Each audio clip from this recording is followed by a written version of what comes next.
My dear friends in Christ, welcome to this reflection for the 6th Sunday of Ordinary Time.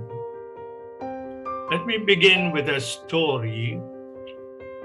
Two old friends were catching up over drinks at a sidewalk cafe.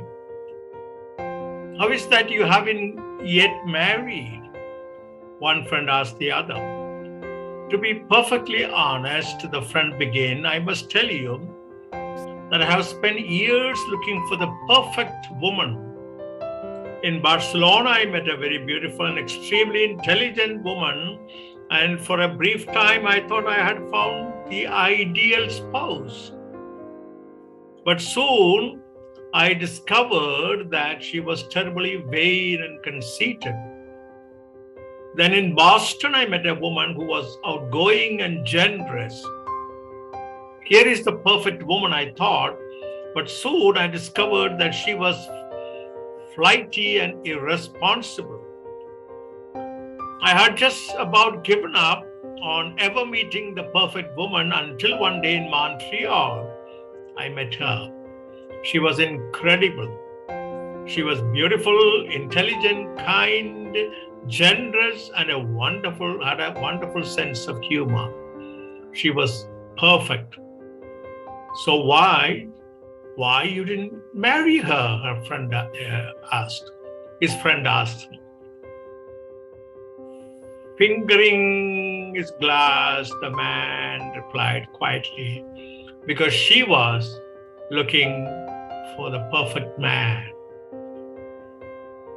In Luke's sermon today on the plain, Jesus, by giving us the Beatitudes, challenges everything our me-first, consumer-oriented, market-driven, bottom-line centered society holds dear. What is to be happy? That's the invitation for us in the teaching of the Beatitudes. Humility, selflessness, and compassion, not wealth and power, are the treasures of the city of God. Today's gospel challenges us to embrace a new vision, a new attitude in approaching life, to seek the common good before our own needs, to bring compassion and forgiveness to others despite our own anger and humiliation, to free ourselves from the pursuit of the things of this world in order to seek the lasting things of God. Sometime before she died, someone had the audacity to ask Mother Teresa of Calcutta, why do you spend so much energy on the poor, the hungry, the weeping of those in Calcutta? She responded, Jesus said, the poor are the blessed ones. I take him at his word. I treat them at the royalty of God's kingdom because they are. People who are clumsy and unfortunate, those who are suffering and persecuted, are assured by the Lord, consider yourself fortunate, for I am with you.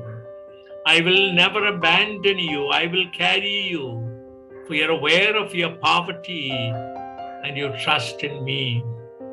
We ask the Lord to count us among the poor, who rely on him, and to take us into his kingdom. Dr. Harold Trafford is the director of the Winnebago Mental Health Institute in Wisconsin. An article entitled The American Fairy Tale, he discusses 5 dangerous ideas we have about the meaning of happiness. First, happiness is in things.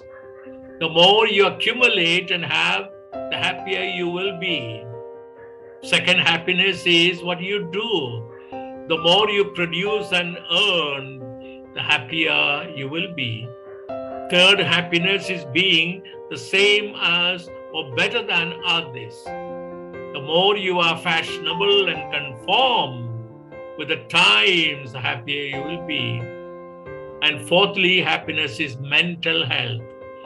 The fewer problems you have and the more carefree you are, the happier you will be. And finally, the fifth, happiness is communicating with electronic gadgets efficiently. The more you can communicate with a television set, a satellite, or a computer, the happier you will be. According to Dr. Trafford, these 5 myths about happiness are the cause of many mental health problems today. If happiness cannot be found through these 5 myths of the American fairy tale, then where do we find it? Jesus gives us the answer when he outlines the Beatitudes in today's reading from Luke, says Father Albert Silvicki. In the last century, a Belgian priest named Father Damien went to live on a remote island colony among people with leprosy, Molokai. Father Damien tried to live the values of the Beatitudes. He was pure in heart, merciful, hungry and thirsty for righteousness. He was publicly persecuted for doing what he believed was right. Excuse me. His biographers also say he was often lonely, depressed, and stubborn. His immediate superiors branded him a troublemaker.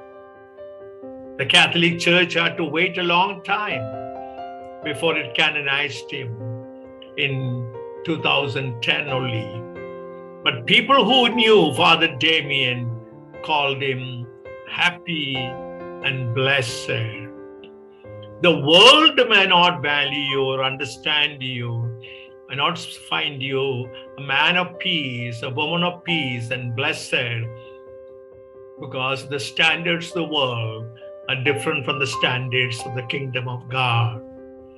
People who have everything they need or have what they think they need are not easily open to God or even to other people.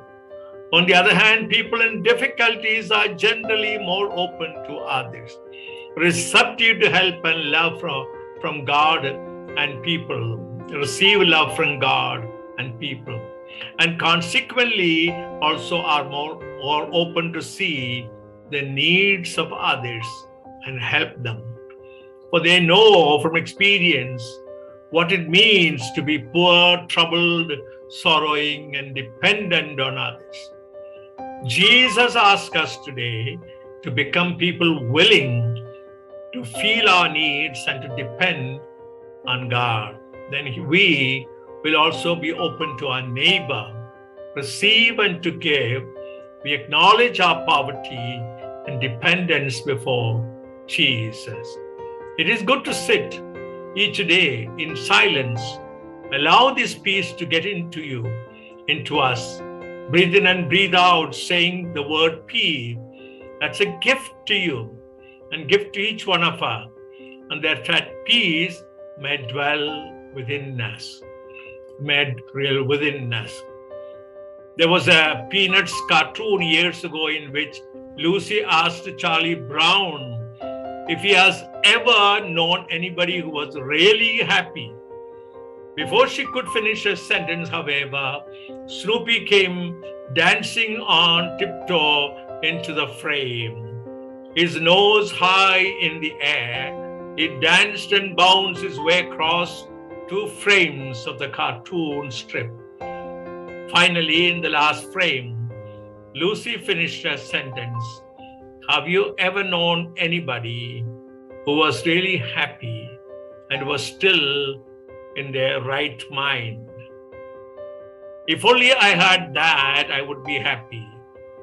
Father Louis Everly, a noted Belgian theologian, priest, and writer, says, that so many people never find happiness because they do not know where to look for it. Too many people make the mistake of seeking one more material thing, one more pay raise, one more promotion, one more problem solved, one more handicap overcome. If only I had that, they often say, I would be happy. Too late, they learn that happiness does not come from the outside, from within, but from within. Howard Hughes was one of the wealthiest men who ever lived, but he could not buy contentment or peace of mind. This is the first thing that is evident as we view the Beatitudes. The Beatitudes. Happiness is not synonymous with the pursuit of pleasure. I like the story of the preacher who met two little boys. After greeting them, he said, "Boys, would you like to go to heaven?" "Yes, sir," one responded immediately. "No, sir," the other boy said honestly. Surprised by such honesty, the preacher asked, "Son, do you mean that eventually you don't want to go to heaven?" "I would like to go eventually," replied the boy, "but I thought you were getting up a load to go today." For many people, happiness like heaven is something that is going to come eventually, but it never quite arrives. You may have heard the following lines. As I begin to conclude, let us hear again. I ask God for strength that I might achieve. I was made weak that I might learn humbly to obey. I ask for health that I might do great things. I was given infirmity that I might do better things. I ask for riches that I might be happy. I was given poverty that I might be wise. I ask for power that I might have the praise of men. I was given weakness that I might feel the need of God. I ask for all things that I might enjoy life.